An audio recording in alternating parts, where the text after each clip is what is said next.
Hey everyone, I'm Matthew Whitrock, design lead for our newest set, which I'm excited to introduce today. We're calling this set, drumroll please, Remix Rumble.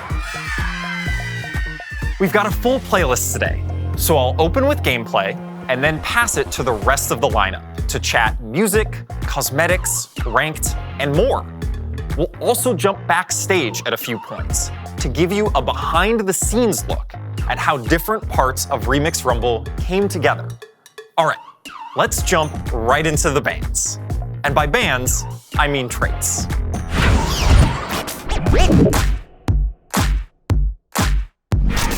In Remix Rumble, you're the DJ, and the board is your turntable.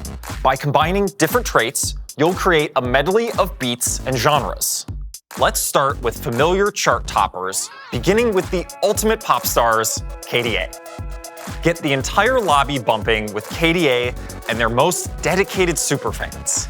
Position them just so, and you'll find yourself at the performance of a lifetime, with incredible choreography and a bunch of bonus stats. Okay, let's make like a collie and hop over to the next band. True Damage and Pentakill are also in the mix, and both stay true to their names. True Damage grants extra attack speed. Wait, that can't be right. This is more like it. True Damage members are all about style, and will gain a unique bling bonus that'll power them up as you itemize them. Oh, and before you ask, Akali will be able to be played in KDA or True Damage. Her trait will change based on whichever band is trending at the time. All right, metalheads, Pentakill's up next. Pentakill members have damage reduction and bonus damage that increases as they score kills. And if your team manages to get a Pentakill, then their bonuses will increase again. Just be careful in Yorick's mosh pit. Then there's HEARTSTEEL, fresh off their debut and already making their mark on the convergence. These guys are ready to bring the energy and do whatever it takes for their fans. They may have started out underground, but they're certainly able to take you to the top of the charts and the lobby if you can conquer their risky style. But we can't put on a proper Remix Rumble with only 4 bands. We also have some all-new groups entering the convergence. With original TFT looks, Lulu and Ziggs make up the jittery, ridiculous, hyperpop duo Glitter Bomb. Speaking of original TFT skins, Remix Rumble has plenty. There's a whole new class, superfans, who show off their fandom with style. The trait pumps up your headliner, more on that later, by turning one or more of their items into radiant items. My personal favorite new look is Bard, who has joined the jazz trio Free Flow. He and his meeps are looking as smooth as they sound.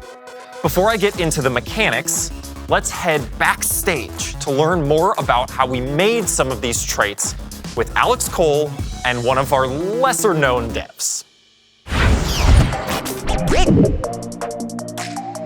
We knew set 10 was going to be our big music set. So when we think back of kind of like what the steps were, we knew we were going to have this big music moment. We were celebrating 10 sets of TFT, which was going to be huge. And really, we just kind of leaned right in and we were like, cool, we know we're going to do all of these cool origins. And then we go through the process of what skin lines do we have available that we can tie those to. And luckily, we had a ton of cool and groovy skin lines. And we played with them a little bit with like Space Group becoming disco and some stuff like that. But yeah, we were pretty quick to just turn right in and be like, oh, wow, we have tons of things to pull from, which is really exciting. So I'm pretty excited about HEARTSTEEL. The economy trait is always a fan favorite of ours, but we've had this problem for a long time where the economy trait is you get it at 2-1 or you don't really play it. And so this time we took a very clear goal of how do you play it if you don't hit it at 2-1? And so what you can do is you can play it at any point in the game, and the more you've got, the bigger the payout. You try to lose by just a little bit, but even if you win, you're still going to be getting those fan, and then it's going to cash out after a few turns. And so you can even pivot into it in the late game, and I think that's going to be a real skill expressive part of the game, is that ability to go, okay, I'm in a position where I can play HEARTSTEEL for a few turns, and then get my reward, and then pivot back. And I think that's going to lead to a lot of really cool skill expressive moments. My favorite trait this set is definitely the country trait, which features our Desperado band. historically in TFT, we've done a lot of really cool things with summon traits. We did Baron this last set, we did Innovator in set 6, and I'm really excited for Country to join those ranks. So with Country, we have something called the Midnight Horse, which is Hecarim, and when your champions sort of get lower or lose health, Hecarim will ride in and save the day. So operating a little bit like Galio from set 4, if players remember that one. So I think the challenges with these two is we kept trying to find the identity for each of them, and they ended up being really intertwined with each other. So there was a day where myself, Whitrock, the set lead, and Mort literally sat down and mapped out the entire set on a whiteboard. I don't remember who it was, but one of us was just like, oh, we don't have a summon trait. And we kind of played around with that. And on the flip side, we were also playing around with like, is it risky to have our econ trait be one of the main verticals? Like, is that something we want to do or try? Which is really exciting. And we ended up going with it and kind of seeing those two traits in particular, like kind of kept going back and forth and changing shape with each other. But we were happy with how it all landed. Yeah, I would say it's pretty clear on this team that I'm probably the biggest Ari stan around. So KDA being in the set is a huge, exciting moment for me.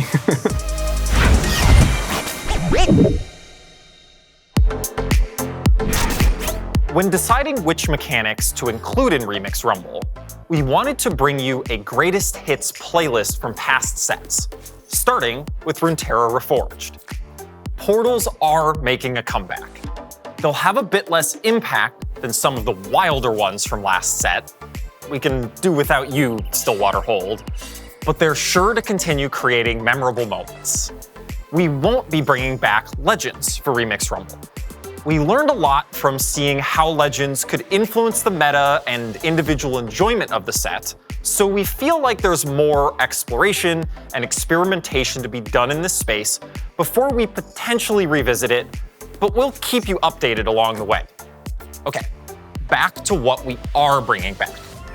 One of TFT's most beloved mechanics is returning in an updated way. No, not augments, although we will be introducing new augments for Remix Rumble as well.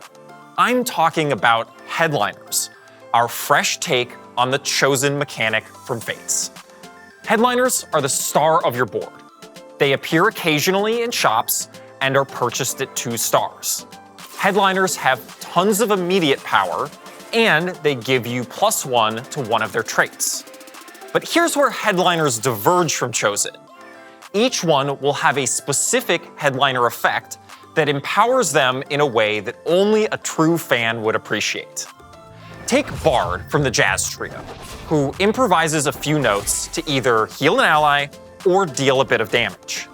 When Bard is your headliner, every 10 casts will generate a meep that allows him to play 1 extra note on his first cast of combat. Bard is the type of headliner that will scale into the endgame. Whether that scale is major or minor depends on how early you can get it. Some headliners will be difficult to find endgame carries. Take Yorick, a legendary unit who temporarily summons ghouls. When this headbanger is your headliner, the ghouls will be bigger and deal more damage. And one more thing about our mechanics. All of them will be harmonizing together, so keep an eye and an ear out for that. All right, let's check back in with Alex and Mort to talk more about headliners. So early on, when we were exploring the different mechanics, we knew we were doing a music theme. And so we kind of had this image where it's like, okay, the band is all on there together, but what is it that makes it special? How can we twist it? And we kept coming back to, it's like, well, who's singing at the moment? Who's the star of the show, if you will? And that kind of led us to a system we call Headliner, which was like, okay, you're going to pick who your headliner is. And we kept coming up with versions that were slightly different than Chosen, but had a lot of the same advantages. Chosen was one of our first big mechanics that wasn't just like galaxies or a variation. And it was something that allowed every champion to kind of be the centerpiece, right? Like you would tell stories of, oh, this was the game I got Silas chosen, and I did this thing, or this was the game I got Kennen chosen. But what was interesting is as we were kind of researching it, we realized that was before a lot of these other mechanics, right? Augments hadn't been around. And so a lot of the burden of the system has changed. And so as we were looking at this and kind of seeing all the pieces come together, it felt like kind of a greatest hits of TFT, which once we realized that was such a great opportunity to bring it all together. And so that's when we've kind of anchored on Headliner being sort of the upgraded chosen. You know, we've got Radiant items, augments, portals, and it really does sort of feel like 10 sets worth of TFT knowledge all coming together to make this really awesome set. I think with the Headliner mechanic, players will be most excited about the champ fantasies that it unlocks. So whether you are a player that really loves re-rolling those 1 or 2 costs, or you're a player that likes those 4 cost carry fantasies, Headliner allows you to do any direction you want every game, and unlocks a lot of variation, which is exciting. These are things that we never predict coming in, like what is the built different comp of this set? Like what are the combinations that we during production have no idea are coming, that we see videos of at 2 a.m. From China, and we're like, wow, that's amazing, I can't believe they came up with this idea. Those cool combinations that keep you coming back and have an exciting payoff, I think is always what we're looking for when we're making new sets. It's like, what is the cool next thing to try out?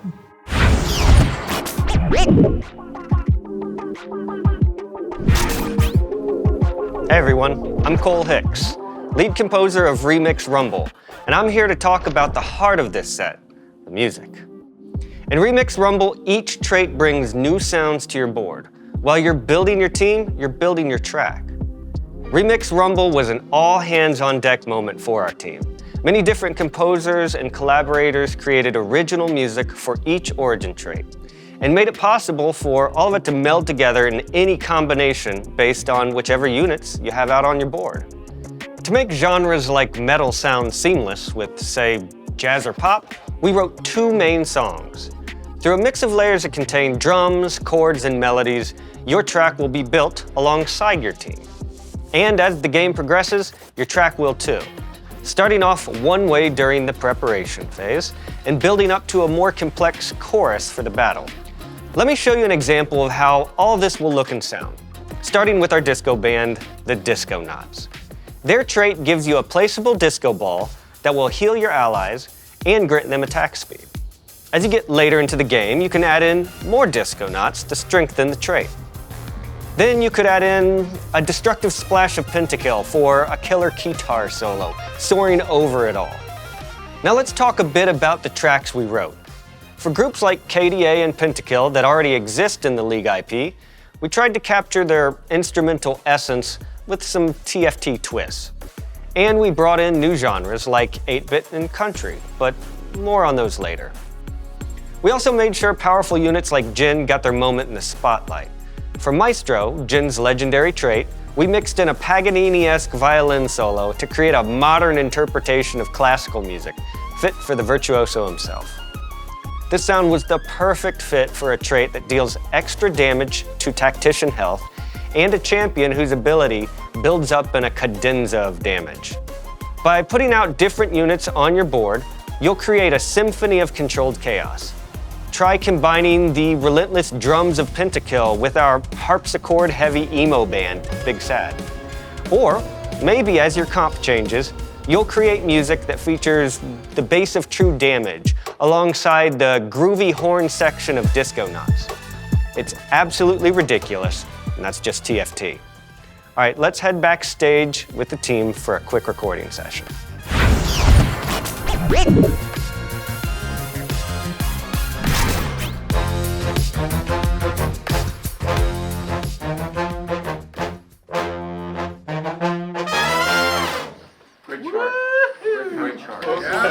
That's great, man. Yeah, I mean, that was pretty good first read down and, Moving on?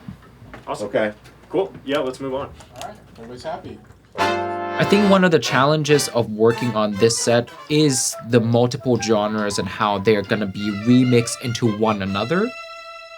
There are a total of, I believe, 10 to 12 genres, some of them more bespoke than others because it's based on our virtual band, but all of this are being done by 7 composers together. So this is the biggest collaboration within Riot composers that we have done for Teamfight Tactics. Authenticity is both a goal and a challenge.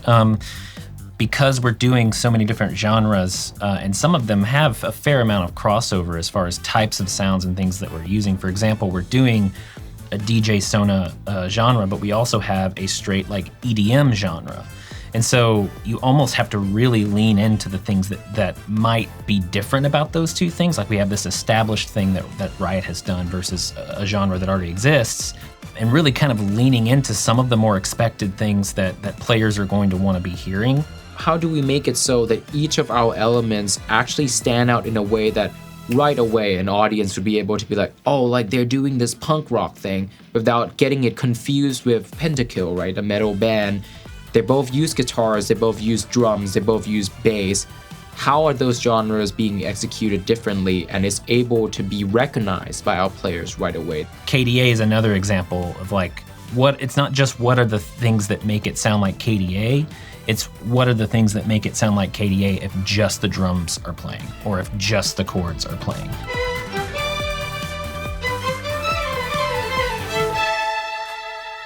One of the cool things about this set is that it is supposed to be a bit crazy sometimes. So we were able to sort of like lean into it being like, oh, that sounds a bit silly, but it's and some kinda surprising cool. things came out that were really cool. Like, for example, I think we discovered that saxophone solo over HEARTSTEEL is very cool. We have also discovered that a violin solo on top of Jason's EDM track is very cool. Very cool. And we would have never made those choices as composers. Normally, right. It's okay to lean into the silliness sometimes because it is a fun idea and it's supposed to be fun. Right. Whereas other genres obviously will work in a way where you're like, oh, that's like, I would put that on my playlist and listen to it. Yeah. For us, the collaboration is a little chaotic, and I think that's also us embracing that energy of like, we're not entirely sure if this is gonna work, and we're just kind of, like riding with the flow and write what we believe in, and then we come together and let's hear how this is gonna go. TFT is the space where, as a composer, I get to play around the most and basically try whatever fun ideas I might have. The team is very open to experimentation. So from that perspective, even though it is a fair amount different than anything we've done in TFT before, I think TFT is the perfect place to do it. And I think the players of TFT are also really on board with these kinds of fun ideas. 100%. Yeah. Hi everyone, I'm Ananda Gupta, Design Director on TFT. Today, I'm here to give an update on cosmetics, and then I'll talk about Ranked, as well as a much anticipated release for many of our players, the Asia Pacific mobile launch. We're thrilled to bring more high-quality personalization that will be released throughout the start of Remix Rumble. Ahead of that, we want to give you a sneak peek and equip you with an understanding of the release schedule, both to prepare collectors as well as inform folks who want to nab their favorite. Chibi Set and Chibi HEARTSTEEL Set have entered the building, and they're looking to pull off a heist straight to the top of the lobby. Chibi HEARTSTEEL Set moves fast and will depart the Treasure Realms after the first 2 weeks of Remix Rumble. And if you want more, the KDA Arena is definitely more. Drop your comp smack dab in the middle of a KDA show and take top 4, or bottom 4. It won't matter with an arena this stunning. After 2 weeks, Chibi KDA Akali will screech onto the scene. Then, the moment I've been waiting for, KDA Kaisa will hit the convergence 3 weeks into the set. She and KDA Akali will be available through Treasure Realms that will only last until our next event. Each drop will provide high-value content, from chibis to mythic little legends, and even a chance to hit a random chibi variant like Dragonmancer Ash or Star Guardian Lux. But the biggest high roll of those collector capsules is KDA Kaisa. Kaisa is the centerpiece for players looking to flaunt that extra special drop. But Prestige Treasure Realms are full of high-value offerings from past sets. So, whether you're a collector looking to pick up something you missed, or a little legend enthusiast just getting your first chibi, no matter what you hit, it's bound to hit hard. After Remix Rumble ships, we've got even more work ahead of us. We know players want more say in what they purchase, and we're working towards exactly that in a system we're internally calling the Seasonal Store. We're not quite ready to go into the finer details yet, but I am ready to get into Remix Rumble's pass. Remix Rumble marks our transition to 3 sets a year, and we're updating our pass structure to reflect that. We'll still have 2 passes in every set, but since sets now last 4 months, each pass will be 2 months long. So, we're redistributing rewards and accelerating pass progression to make all the rewards easier to obtain. Not every pass will look the same. Each Pass Plus will have different high-value rewards. For example, you'll see our new Neon Stage Arena in Remix Rumble's first pass, and in the Rumble's second half, Sugar Cone Poro. And just as our pass is changing to accommodate 3 sets a year, our ranked season is also changing.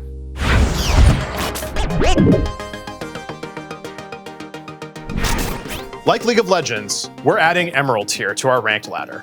It'll add more climbing room, while also recognizing the skill progression that players show between Platinum and Diamond. This comes at the perfect time as we transition to creating 3 sets a year, and 3 ranked seasons to go with them.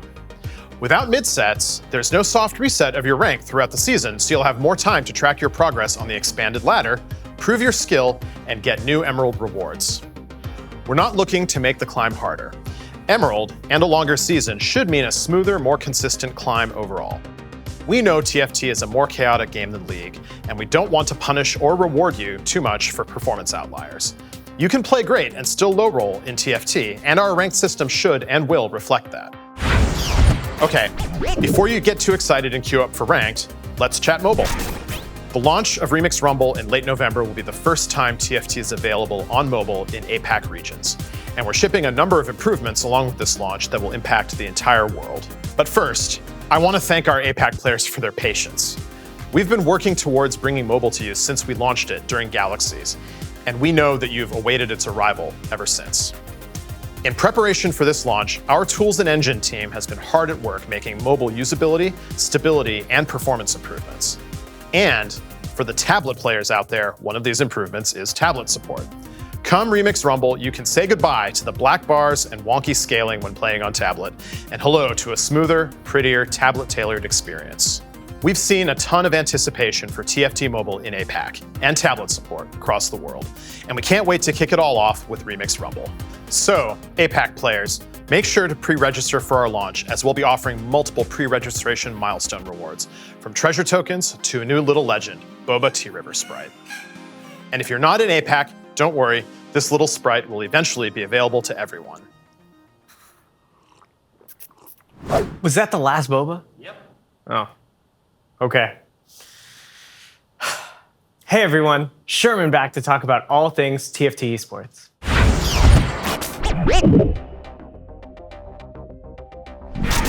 It's been awesome to see the growth of TFT Esports over the last few sets. We've seen 3 sets of steady viewer growth for set championships, and with the Runeterra Reforged Championship, we're hoping to make it 4. We're about 5 weeks out from our first global LAN event, the TFT Vegas Open. It'll be from December 8th through the 10th, with 512 competitors from around the world as they take over the MGM Grand. I first want to say that we were blown away by how quickly competitor passes sold out back in September, and we can't wait to see you battle it out there. The event happens early in Remix Rumble, testing players' ability to adapt, innovate, and lead the meta. This is a moment where players from anywhere can step into the spotlight and become IRL headliners. The player that comes out on top will walk away with $100,000, a trophy, and most importantly, the TFT Vegas Open title. And even if you don't get first, the 128 players who make it to day 2 will win a piece of the $300,000 prize pool. And all 512 players who participate in the event will get a unique emote based on how far they make it into the tournament. But don't worry, the Vegas Open won't be a replacement for a championship. Now that we've switched over to 3 sets a year, we're adjusting to have a competitive season for each one. So rest assured there will be a Remix Rumble championship at the end of the set. It'll be the culmination of Remix Rumble, so we have high expectations for the comps players will bring to the finals, now that they've had a chance to master the set. For those of you competing in Vegas, PvE goes live the 2nd week of November, so get out there and start crafting your go-to comps. As for everyone else, we're super excited for our first ever LAN event, and we hope to see you all there, either in person or digitally. All right, thanks so much for watching, good luck and have fun out there. Till next time.